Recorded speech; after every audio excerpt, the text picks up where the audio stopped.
Hi everyone and welcome to another episode of the All-CAW Wrestling podcast type thing. I'm the Big Daddy D, joined here at the podcasting table by...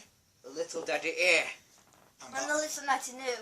Who is currently sitting here with half-eaten sausage rolls rattling around in his pelican-like maw. And he appears to have a salami shoved into one nostril. Because he's hungrier than logic itself. Indeed. Now, in our last podcast, we started things off on quite a sad note with the passing away of Leonard Nimoy. And unfortunately, this one's starting off on a sad note as well. As Sir Terry Pratchett passed away on Thursday. Now, Sir Terry Pratchett's been, one of my all-time favourite authors, and he passed away at the age of 66 after a long battle with Alzheimer's. Now, Sir Terry Pratchett, like all great authors, will continue to live on forever through his stories, through his books, and through the world that he created for us all to enjoy, the disc world. And I'd like to think that when he did take that long walk with Death, it was like greeting an old friend. And I'd like to think that at one point, Death turned his head to look at Terry Pratchett and said, "You know what, Terry? I could murder a curry after this." So, our thoughts and condolences are with the family of Terry Pratchett, and no doubt I'll be having myself a lamb Rogan Josh at some point this weekend in memory of him. So, before we sort of continue, go on with the sort of wrestling side of things, I know that you, Little Daddy, you sort of heavily got into Terry Pratchett over the last couple of years or so. What's been your favourite Terry Pratchett book? You don't know? Yeah. Is it a case that there's so many good ones you can't possibly choose a favourite? Yeah. I think that'd be the same for me. He's done so many good books, it's difficult to choose a favourite. Obviously, Colour of Magic is where a lot of people started. But I do also have a soft spot for the Hogfather as well. Just the sheer silly idea of the Grim Reaper dressed up as Santa Claus and delivering presents and going ho, ho, ho in the way that he does. Anyway, let's go on to the wrestling part of this podcast. And today we're going to take a look at WrestleMania IV. Whoa. In the April 11th, 1988 edition of the Wrestling Observer, Dave Meltzer commented that when Vince McMahon created the Survivor Series to block the NWA's Starrcade pay-per-view, it was a good business move. When he ran the free Royal Rumble television special opposite the Bunkhouse Stampede pay-per-view, it was nothing more than sabotage. But when Jim Crockett ran the Clash of the Champions against WrestleMania IV on March 27th, 1988, it was retaliation. It was payback. The history books of wrestling might be written by the winners of the Monday Night Wars these days, but the story of what happened on March 27th, 1988 can only be written by the loser. For one glorious night, after getting their arses kicked across 2 consecutive pay-per-view events, Jim Crockett finally got his revenge on Vince McMahon in one glorious evening, derailing what many had believed, including Meltzer, was a $25 million WrestleMania. Of course, the WWF didn't exactly do themselves any favours. They pretty much shot themselves in the foot, in addition to taking a hefty Crockett boot right in the grapefruits. Maybe they just got too cocky, too confident. Maybe Vince thought that it was quite frankly laughable that Crockett was capable of launching any sort of counter-attack against what had become the Super Bowl of wrestling shows, WrestleMania. It certainly didn't help matters that the WWF basically shut down everything in the week leading up to WrestleMania, basically giving the wrestlers a week off before the show. Now factor in that the show was held in a casino/resort mecca, and you've basically got the wrestlers having a full-blown week's holiday of drinking and debauchery in preparation for the biggest event of the year. And it's not surprising really that it has been whispered that a lot of guys showed up rather out of it and exhausted on show day as a result. One of the backstage interviewers is at least honest, as he owns up on camera that he lost his voice at the craps table the previous night.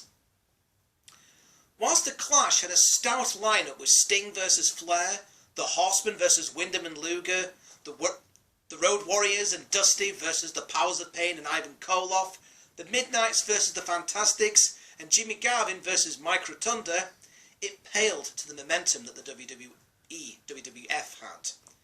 It also didn't help that Dusty Rhodes cut a promo threatening to beat up little kids if they didn't watch the show. What? Seriously. Oh, you were his little daddy, eh? Yeah. Going into the clash, Vince actually bought ad time for WrestleMania under a fake name and aired 4 WWF commercials, including one for the Hotline, which actually aired during the Clash special. Heck, the next day, CNN gave the WWE 5 minutes of coverage whilst the Clash got sweet FA. Yet the Clash blew WrestleMania out of the water critically, putting on the far superior show. We had a great Horseman vs Luger and Wyndham match with the babyfaces becoming the new NWA Tag Team Champions, and a hard-hitting Midnight Express versus the Fantastics match, even if the ending was tainted a little because of the referee getting lobbed over the top rope. Still, on the plus side, we had the sight of Jim Crockett going absolutely apeshit and twatting everything in sight with his tennis racket. The Garvin vs Rotunda match wasn't even that bad, although the college rules aspect of the match seemed a little unnecessary. And the 6-man tag team match wasn't bad either, although the barbed wire around the ropes actually spoilt the match for me because it limited the 6 men to what they could actually do. We could have done without that. Also, Animal looked like Jason Voorhees on steroids because he was wearing an ice hockey goalie mask to protect his injured face. And then we had Ric Flair vs Sting, which ended in a time limit draw after 45 minutes of action. Normally I do not like time limit draws, but this was an example of how to book it right, so I've got to give them credit for that. Not only did this match make Sting a big star, it would also boost interest in their inevitable rematch down the line, which would of course be aired on pay-per-view. There were a couple of goofy moments, don't get me wrong. Nikita Koloff turns up at one point in a suit and I can't understand a bloody word he's saying. But he is holding up a sign that says, "Get high on sports, not drugs." So at least there's a positive message. I mean, that's one way of getting people off drugs, isn't it? Send them Nikita Koloff so we can growl at them for 10 minutes. That's enough to scare anyone into going clean. We also get the guy from the Leave It to Beaver TV show talking to Jim Cornette and asking him a lot of questions about his mum, which got a little weird after a while. The crowd was absolutely white hot throughout most of the event, unlike the audience at WrestleMania IV, who seemed to spend a good portion of their time in a coma and would only wake up when either Hogan or Savage came out. The reason for the dead crowd would have a lot to do with the location of WrestleMania IV. It was at the Trump Plaza in Atlantic City, New Jersey, and the first rows of the audience had been taken up by Donald Trump and every friend and business partner he's ever had, along with a load of high rollers looking for a show to entertain themselves while they're in town. The idea was to show that the WWF was mainstream entertainment, worthy of mention with all the other shows that you'd like to see in Atlantic City or Las Vegas. But basically the venue was full of people who weren't actually wrestling fans, so the result is entirely the wrong atmosphere for the show. WrestleMania IV was always going to be a tough act to follow, as WrestleMania III the previous year had lifted the benchmark so high that anything after that was going to be a tough act to follow. This year the big ticket is the 14-man elimination tournament for the vacant WWF World title. As we mentioned in our last 2 podcasts, Hogan lost the belt to Andre the Giant at the main event on February the 5th, 1988, under very dubious circumstances involving the referee's evil twin brother. Yes, really. Andre then sold the title to the $1 Million Man, Ted DiBiase, whom was apparently being groomed by the WWF as being their answer to Ric Flair. However, before DiBiase could declare himself the new champion, WWF President Jack Tunney disallowed this transaction and instead declared the title as vacant. Although DiBiase's declaration of being the champion wasn't recognised as being official, Andre's world title win was, thus making Andre the shortest reigning WWF champion in history, until years later when Yokozuna's first reign at WrestleMania IX began after winning the title from Bret Hart, only to challenge and lose the title to Hulk Hogan only a few moments later. But that's a story for another time. With the title now declared vacant, a new WWF champion would be crowned at WrestleMania IV in a 14-man single elimination one-night tournament. In other words, get some coffee brewed because we're going to be here for a while. Gorilla Monsoon and Jesse Ventura would once again be on hand to call the action as only they can. Yes, keep Vince McMahon well away from the commentator's booth, please. Bob Ecker would make his second WrestleMania appearance to commentate on a few matches, do some backstage interviews, and to introduce the main event for the second consecutive year. Although replacing Mary Hart as this year's bit of female eye candy would be Vanna White. And you'll soon realise that there's a reason that all she does is turn the letters around on the Wheel of Fortune and fuck all else. Meanwhile, TV host Robin Leach presented the new world title belt, and Gladys Knight sang America the Beautiful. What, none of the pimps were there? Was their appearance fee really that high? And if a 14-man tournament wasn't enough, how about a 20-man battle royal as well, where all the other guys on the roster could have a big fight over what appeared to be a very cheaply made bowling trophy. There was nothing really of any note here for this particular match, except George the Animal Steele would spend the entire match on the floor, which is where every George Steele match should go, really. The final three guys in the ring were Bret Hart, Bad News Brown and Junkyard Dog, all of them formerly part of Stu Hart's Stampede Wrestling. They should have switched to just the hard camera for this final sequence for more of a Stampede feel. Also, they should have given each other incredibly stiff clotheslines in honour of Bruce Hart. So the Dog gets tossed out by the heels, and then Bad News turns on Bret to eliminate him and win the bowling trophy. Bret then smashes the trophy to sow the seeds for his upcoming babyface turn, which would happen later on in the year. Next is the first tournament match, as Ted DiBiase, you know, the one with personality, takes on his former Mid-South running buddy Hacksaw Jim Duggan.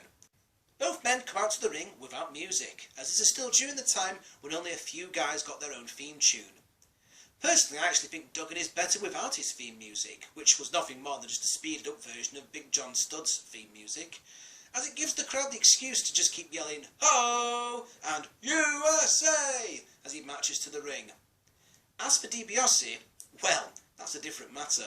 I actually want the WWE Network to dub in his money, money, money theme into all his earlier matches, because come on, it's one of the best theme songs in wrestling history, isn't it? Money, money, money, money, money. The $1 Million Man character was based on the type of wrestler that Vince McMahon would want to be. You know, an evil millionaire that used and abused his wealth and power. We would certainly see many of those traits later on in the late 90s when McMahon became the evil Mr. McMahon character. DiBiase also had a bodyguard by the name of Virgil, whose name was based on then NWA booker Dusty Rhodes, whose real name is Virgil Runnels. The name of DiBiase's finishing move, the $1 Million Dream, which is someone who's put to sleep, was also meant to be an insult to Dusty Rhodes, who was named as the American Dream. When Dusty eventually came over to the WWF himself, it was no surprise that he would feud with DiBiase at one point. The match between DiBiase and Duggan is a pretty standard affair. Duggan again looks like a complete doofus, as he appears to have either spit or snot on his face during the match. Andre and DiBiase between them end Duggan's night with a giant smack across the chops and a DiBiase high knee and fist drop. I guess nobody told DiBiase and Duggan that this wasn't Survivor Series. Mean Gene conducts an interview with Brutus Beefcake and exclaims, "What a package." What can I possibly say in response to that? The joke wrote itself. The next first rounder is Dino Bravo facing off against The Rock Don Muraco. Muraco's manager at this point is superstar Billy Graham, who looks like Hulk Hogan's dad and is severely hobbled from his years of steroid abuse. From the look of Muraco here, that hasn't exactly put him off. I could have sworn that Muraco's theme at this point was Jesus Christ Superstar when I originally watched this on good old VHS back in the day. It's likely that the WWF have dubbed over it for the network to avoid paying royalties, as his entrance music here is very generic and would sound out of place in a Gladiator movie. Monsoon notes that Muraco didn't look this good when he was Intercontinental Champion. Yeah, there's a reason for that, Gorilla. This is a rather dull match, ending in a DQ finish when Bravo pulls the referee into the path of a charging Muraco. That means it will be DiBiase versus Muraco in the quarter-finals, which doesn't exactly sound exciting. Finally, a silver lining. Ricky Steamboat and Greg Valentine in the next first-round match. It's like getting Rey Mysterio and Dean Malenko on a crappy WCW show. Steamboat brings his baby son out with him, who looks absolutely bloody terrified. We also see Steamboat's wife, Bonnie, who Flair had many bad things to say about, probably because she didn't want to take a ride on Space Mountain. Woo! Ventura then says that he's been speaking to Hollywood film director Barry Blaustein, and he reckons that Steamboat is going to win the tournament. Blaustein would later be better known by wrestling fans as the director of the documentary Beyond the Mat. Considering how much has happened in the world of professional wrestling since that documentary was filmed, for example, Jake Roberts overcoming his demons, WCW and ECW going out of business, WWE becoming like a public, sort of globally traded company, it would be interesting to see Blaustein make a sequel to this one day. We get an awesome double chop by Steamboat that gets awes from the crowd with a great timber fall from Valentine. Great wrestling isn't about complicated spots. It's about back and forth action that's exciting, regardless of the moves being used. Steamboat is considered by many to be an absolute wrestling god, and he rarely used complicated moves. There is a rare botch for these two, but they very quickly recover and carry on. Valentine never gets enough credit either. He might not have the same kind of pizzazz that Steamboat and others possessed, but he was the perfect opponent for any babyface. Kind of like a bland, more ground-based Chris Jericho, really. I mean, how many atrocious matches did Valentine have? Yes, exactly. Anyway, I feel that if you were looking to create a new babyface main eventer by having him win this tournament, both Savage and Steamboat would have been perfect fits for the role. But unfortunately, Steamboat was on a bad standing with the company at that time, and was seemingly awaiting the chance to jump back over to the NWA and feud with Flair again. So instead, Valentine wins on a cross-body block reversal, thus robbing fans of a potential Steamboat-Savage rematch for round 2. Oh well, enjoy your NWA title run, Ricky. We won't be seeing you for a while. So Valentine gets the winner of Macho Man Randy Savage versus the Natural Butch Reed. On the network, Jive Soul Bro has been dubbed over by something that sounds like a Michael Jackson track. What the hell? Reed dominates at the start, but whilst climbing onto the top rope he spends far too much time jaw-jacking with Elizabeth and gets thrown off by Savage, who then climbs up himself and lands the big elbow to win. Match served its purpose, but was nothing special, and you know, nothing wrong with that. Like with Steamboat, Reed would shortly be done with the WWF after WrestleMania IV and would head back to his old stomping grounds at the NWA. By the way, this is like the 4th time we're seeing Elizabeth's look of concern here, as Gorilla Monsoon describes it, but to me, she looks like she's either bored, confused, or really doesn't want to be there.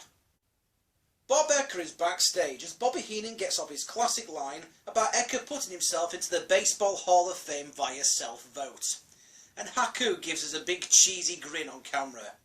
Only Heenan can make Haku break character like that. Next, One Man Gang and Bam Bam Bigelow face off for a spot in the last quarter-final. Bigelow was just recovering from a knee injury, so unfortunately he's not able to show off quite the same amount of athletic skill he did at Survivor Series.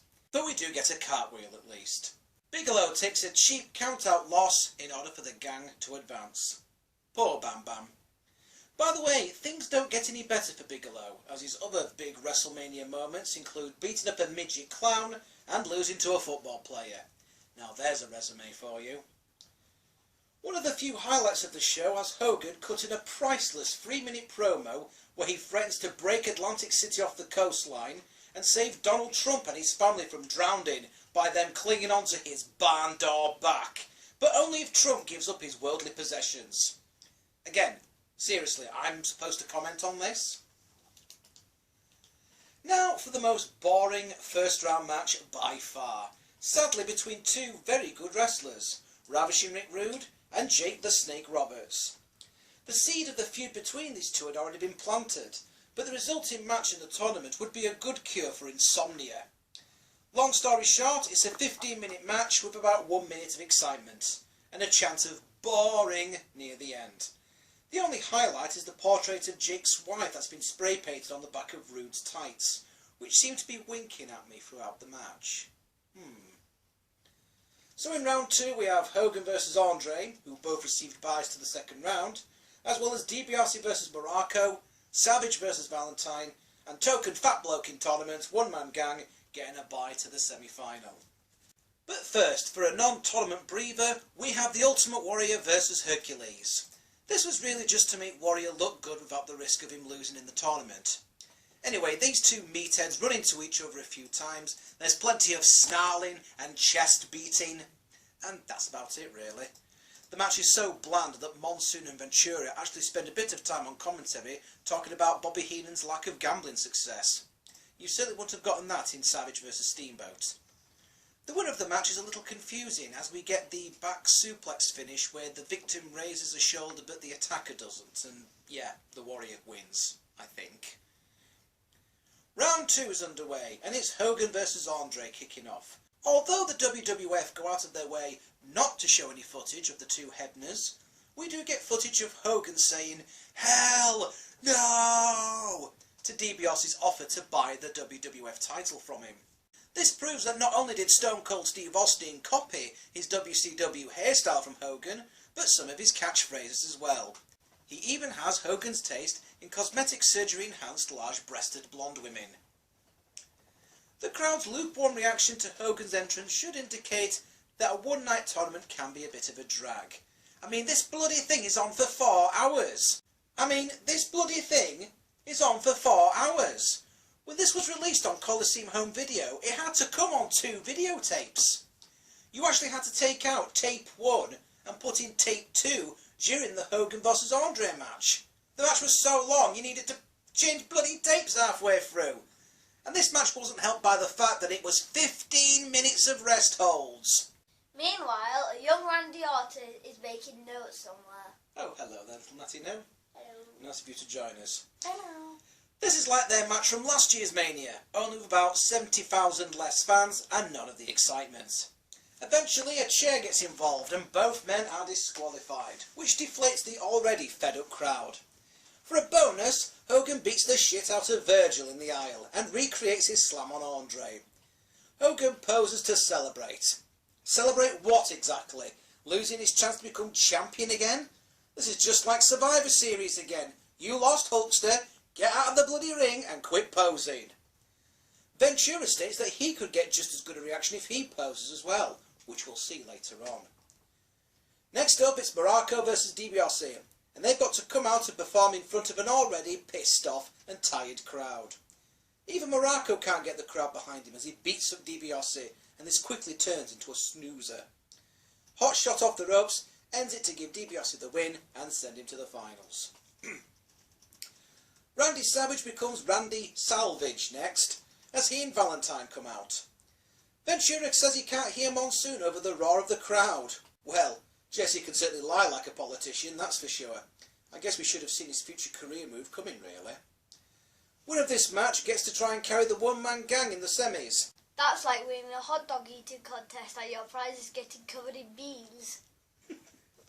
It's never a good sign when Savage is the only remaining babyface left in the tournament, and the crowd's not even rallying behind him during the heat segment. Savage cradles Valentine off a figure 4, and finally the crowd comes to life as Savage wins. Wow, Savage is truly the saviour of the WWF. As if the Jesus beard and flowing robe isn't enough to convince you, he's also brought this crowd back from the dead. Next up, it's Brutus Beefcake and his package. Oh, didn't you catch that bit? Mean Gene's interviewing Brutus Beefcake backstage, and he says to Beefcake, "What a package." I don't even need to make a joke there, do I?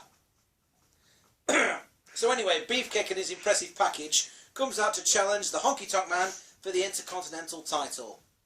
In addition to having Jimmy Hart in his corner, Honky also has Peggy Sue with him, which is a heavily costumed sensational Sherry.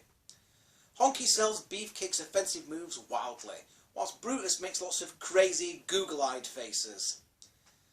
This crowd is kind of into this match, believe it or not. But unfortunately we get a bullshit DQ ending as Jimmy Hart twats the ref with the megaphone, whilst Beefcake has Honky in the sleeper. Jimmy gets a haircut to finally give the crowd something to cheer. By retaining his title, Honky would begin his 10th month as Intercontinental Champion and would go into Survivor Series 88 as the IC champ. Now he was due to defend the title against Beefcake in a rematch. But Beefcake got injured. So Honky Tonk Man had someone else taking his place, but we'll come to that. But that's a story for another time. Yes, quite right. That is a story for another time. We then get the famed interview where Andre's strangling Bob Ecker backstage. The reason why this clip is played over and over again is because of the absolutely priceless facial expressions. Both Ecker's face whilst being choked and Andre's huge smile as he walks off camera. God bless you, Andre. Up next, the Islanders and Bobby Heenan versus the British Bulldogs and Coco Beware. Heenan's wearing an attack dog trainer's outfit to prevent an attack from Matilda, who is the Bulldog's pet bulldog. Monsoon states that you can't bite through that material, as if he's talking from personal experience. This made us laugh, as I then imagined Monsoon backstage trying to chew on it before saying, nope, can't do it. This match is a carbon copy of the six-man tag from the previous year's WrestleMania, with the Bulldogs and one of their mates going up against another tag team and a cowardly non-wrestler heel. Last year it was Davis, this year it's Heenan. The only difference is that the crowd are back to being in a coma, and even the thought of Bobby Heenan getting bitten by a dog won't wake them up. Anyway, it's poor Coco that takes the pinfall after both of the Islanders slam Heenan on top of him. Heenan then gets Matilda sitting on his face afterwards, and no, it's not as dirty as it sounds. The dog is obviously a big softie and wants nothing more than to have a cuddle. Aww. Then, just to try and wake the crowd up, Ventura poses on the crossbeam near the announce booth. The fans even chant, Jesse, Jesse, officially making him the number 3 babyface on the show behind Hogan and Savage. Kind of sad, really. So Savage is here to single-handedly save us from dying of boredom, as he takes on the one-man gang in the lone semi-final match, and I can see the light near the end of the tunnel. The gang at this point really can't be arsed anymore, and so blatantly loses Slick's cane in front of the referee. However, the post-match top rope axe handle from Savage to the gang that makes him land on top of the Slickster is still a classic moment. Later on in the year, Slick would announce that the gang, whilst obviously being Caucasian, was actually of African descent, and was going to re-embrace his roots. The gang would then be renamed as Akeem, the African Dream, where he would deliver promos in an extremely stereotypical black accent. That went down well, as you can imagine. Yeah, totally. The Tag Team Championship is on the line next, as Strikeforce defend their belts against Demolition. Never mind the match though, Demolition already win the contest for who has the better theme music. Strikeforce's theme is so cheesily bad that even Kenny Loggins would be embarrassed to have recorded that. So the Strikers defend the tag team belts against the Demos. The faces are 2 squeaky clean dudes with pomper mullets, and the heels are face-painted brutes who look like something out of a Mad Max movie and will threaten to kick your teeth down your throat. This was before WWF was market-driven, if you couldn't tell. Ventura at this point says that he's too tired to argue with Monsoon anymore. See that, Vince? Even your talent thinks this show's running on for too long. The crowd's only ecstatic when Santana and Martel nearly get their heads taken off by Demolition. How in the hell did it take Vince 8 months to decide turning Demolition babyface was a good idea? In an era of Mad Max movies, as well as the rise of bands like Metallica and Slayer, is it any wonder that the fans fell in love with Demolition? It's a good but bland match, and it ends when Axe lays at Martel with Mr. Fuji's cane, allowing Smash the pin and the titles to a noticeable pop. Sing with me, here comes the Axe, here comes the Smasher. Anyway, Demolition, new tag team champions. So, I know your buttocks have become numb, but the show is nearly over. Oh, thank God. But first, the celebrities, who seem to be having a nice day out, not to mention a well-paid one as well, I should imagine. First of all, Robin Leach, the presenter of the belt. We have Bob Ecker, the ring announcer. And we have Vanna White, who is the lifeless robot. Timekeeper. Timekeeper. This is the debut of the Winged Eagle belt. That would last 10 years. And then turn into the loser belt title. Not quite, no. It would actually get smashed up and become the WWF Hardcore title in 1988. Even funnier is the sight of a drunk fan trying to hug Bob Ecker in the alleyway and Ecker brushing him off. Best part of the night. Good stuff. So DiBiase has got Andre with him for the tournament final. Still no sign of Virgil because he's still fucked over from Hulk Hogan body slamming him. And Savage has got Elizabeth, this time in her 4th outfit. How many outfits do you have, woman? Between Liz and Vanna, Ventura said that he'd pick Vanna because, to get Liz, you'd have to fight Savage. That's no lie either. So, the match. Andre keeps interfering on DiBiase's behalf in order to try and get him the belt. Savage keeps gaining control, but then DiBiase gets it back again when Andre keeps sticking his nose in. It comes to a head when Savage tries for an axe handle to the floor, and Andre stands over his prone boss and dares Savage to jump. So Savage sends Liz to the locker room. But for what exactly? I don't know. Cut to a chinlock by DiBiase, and Liz returns with the Hulkster. The crowd pops huge for this development, probably because the finish is coming. After Savage misses the big elbow, DiBiase locks in the $1 million dream. However, Andre gets involved once too many, allowing Hogan to sneak in and whack DiBiase with a chair.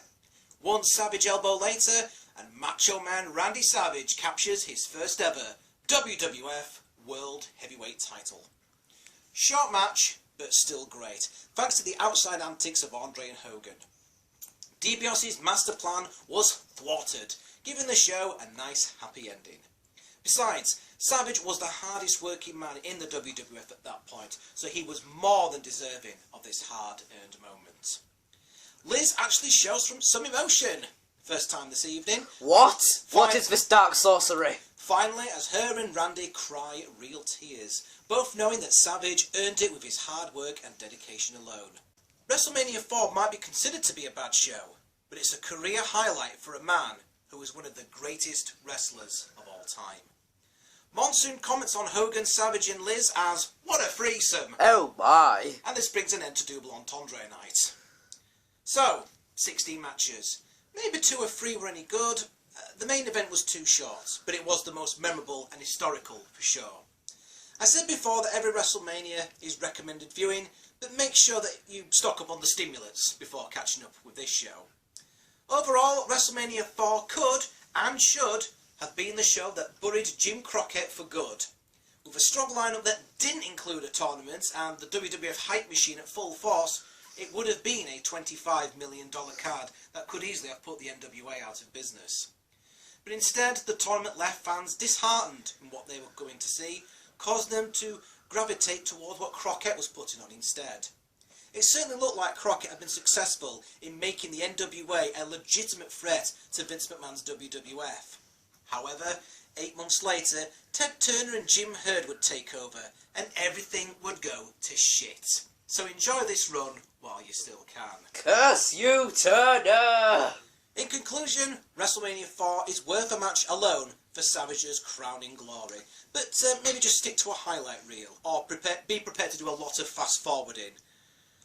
On the other side, Clash of the Champions 1 still holds up very well today. So, we can only conclude now with best match of the night. What do you think was the best match of the night? Probably the main event, because everything else was kind of crap. The main event between Savage and DiBiase. Yeah. Okay. What about you, Little Natalie? Best match of the night? I'd say my best is the main event for WWE, but from the NWA side of things, Okay. it's the sort of like Extreme Rules typey match thing. Oh, between the Midnight Express and the Fantastics. Yep. It wasn't actually an Extreme Rules match. It just kind of turned out that way because they were like literally lobbing tables and chairs at each other, and Jim Cornette was going absolutely apeshit and twatting everything in sight with his tennis racket. I've got to say that's probably my favourite match from Clash of the Champions 1. Sting versus Flair was also a very good match. It told a good story and it turned Sting into the big star that he is today. But it was a 45-minute match. They spent 45 minutes telling you a story, which was good, but Savage and DiBiase, they told their story in less than 10 minutes. And it was more sort of historical because Savage won the belt. So I think as far as my favourite match of the night for overall was Savage versus DiBiase, mainly because you've got 2 of the very best in there. You were still getting interference from Andre and Hogan, but they kind of, added to the fun. And it was an historic moment for Savage. It was considered to be one of the greatest of all time. But I do have a soft spot for the Fantastics versus the Midnight Express at Clash of the Champions 1.